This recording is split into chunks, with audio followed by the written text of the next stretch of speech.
अस्सलाम वालेकुम नाज़रीन, आज की इस वीडियो में हम आपको दिखाएंगे कि शोबिस इंडस्ट्री की सिर्फ 18 साल साबिक अदाकारा अरीशा राजी ने अपने गोलू मोलू क्यूट से बेटे के साथ उम्रे की सआदत हासिल कर ली है।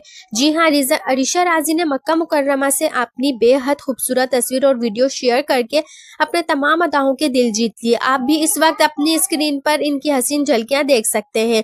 बताते चले कि अरीशा राजी ने कम उम्री में ही शोबिस में बेशुमार ड्रामों में काम करके खूब नाम कमाया, मगर शादी के बाद इन्होंने इंडस्ट्री को अलविदा कह दिया और अपने शोहर के साथ अमेरिका शिफ्ट हो गई। रमजानुल मुबारक के बाबरकत महीने में अल्लाह ताला ने इन्हें एक प्यारे से बेटे की नेमत से नवाजा और वो अपने बेटे की खूबसूरत तस्वीरें मदाओं के साथ शेयर करती रहती हैं।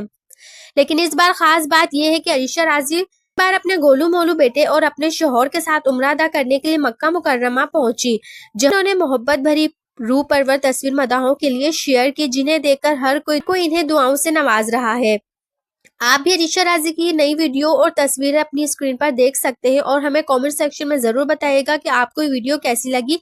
मजीद ऐसी इन्फॉर्मेशन के लिए हमारे चैनल को सब्सक्राइब कर लें। मिलते हैं एक और वीडियो के साथ, अपना ख्याल रखिए। तब तक के लिए अल्लाह हाफिज।